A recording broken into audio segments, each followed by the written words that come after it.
અત્યાર સુધીના સૌથી મોટા સમાચાર મળ્યા છે મિત્રો। સમાચારમાં આગળ વાત કરવામાં આવે તો સાળંગપુર હનુમાનજી મંદિર તરફથી સૌથી મોટા સમાચાર મળ્યા છે મિત્રો। અત્યાર સુધીના સૌથી મોટા સમાચાર મળ્યા છે। પેલા મિત્રો તમે ટ્રાફિક જોઈ શકો છો કે હજારો લાખોની સંખ્યામાં ગાડીઓ છે સાળંગપુર મંદિરે।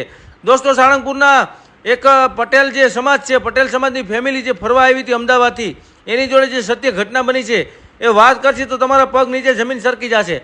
ચાલો મિત્રો આપણે સાળંગપુરની વિઝિટ કરાવીએ તમને અને એની વાતચીત કરતા જઈએ અને ચાલીએ જઈએ મંદિર તરફ।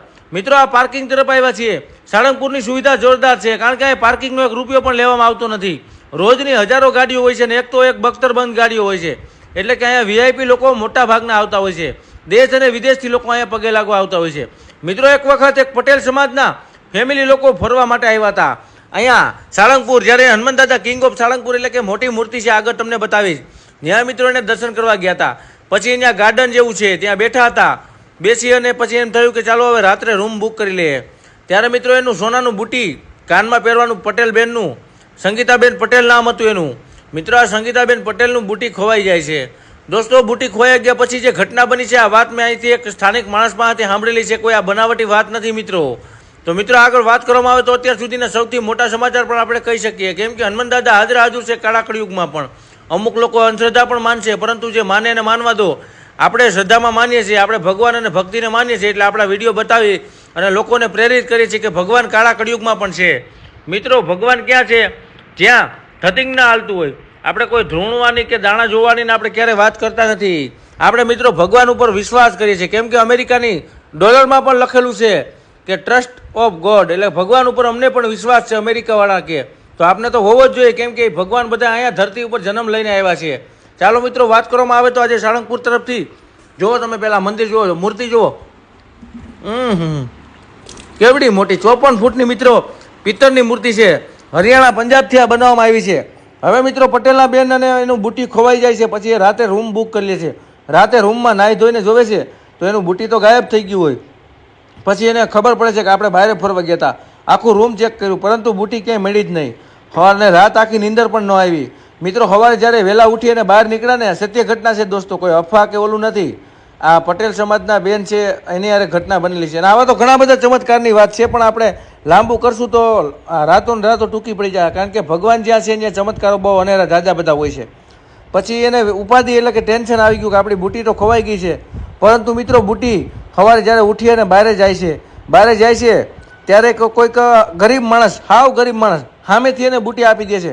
ત્યારે એને એમ થયું કે હનુમાન દાદા આવ્યા કે શું છે, કારણ કે તમારી બુટી ખોવાઈ ગઈ હોય તો તમને જ ખબર હોય, કંઈ આખા ગામને ખબર ન હોય કે તમારી બુટી ખોવાઈ ગઈ છે, કારણ કે આ લોકોએ કોઈને કીધું પણ નહોતું કે અમારી બુટી ખોવાઈ ગઈ।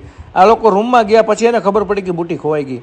મિત્રો વહેલી સવારે 6:30 વાગે એની બુટી કોક દઈ જાય છે, ત્યારે એ લોકોને એમ જ થઈ ગયું કે હનુમાન દાદા સાક્ષાત પ્રગટ થયા છે કાળા કળિયુગમાં પણ।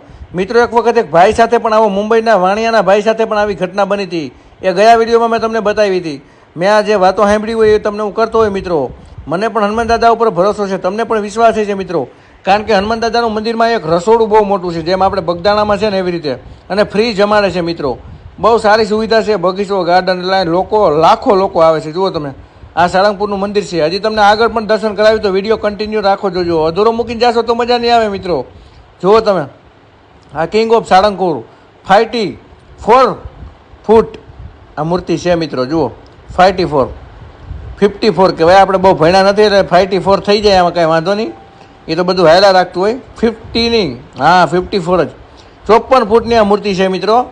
પણ મજા બહુ આવે, કારણ કે જુઓ તમે, ગામડાના લોકો માનીને, સિટીના લોકો માનીને, દેશ અને વિદેશના લોકો અહીં ફરવા આવે છે। જુઓ તમે, મને પણ અહીં બહુ મજા આવી ગઈ છે મિત્રો। એક વખત જે વાણિયાના ભાઈનું કહું છું, એને પણ એવું જ થયું હતું, રાતે રૂમ બુક નહોતો થતો, ત્યારે એક ભાઈ આવે છે રાતે, અને ખાલી ભાઈ સામેથી કહી દીધું તમારે રૂમ જોઈએ ને, તમે જ્યાં ઊભા છો ને એ કે એ રસોડું છે, અહીંયા રૂમ ન મળે, રૂમ જોતો હોય તો હાલો હું તમને સુવડાવવાનો રૂમ આપી દઉં।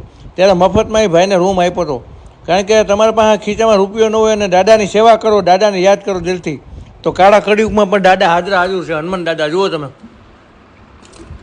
મૂર્તિ ઘણી જગ્યાએ છે, આનાથી પણ મોટી છે, પરંતુ આવી મૂર્તિ તમે ક્યાંય નહીં જોઈ। જો 54 ફૂટ ઊંચી અને આખી પિત્તળની છે પાછી। જો આ કોઈ કલર મારેલી મૂર્તિ નથી મિત્રો, ઓરિજિનલ પિત્તળની મૂર્તિ છે।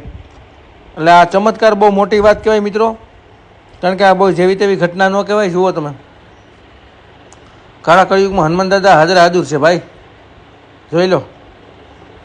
અને આ તમે આમ જો આ જો એમ થાય કે તાજમહેલ ટૂંકો પડે એવી સુવિધા ને બખ્તરબંધ.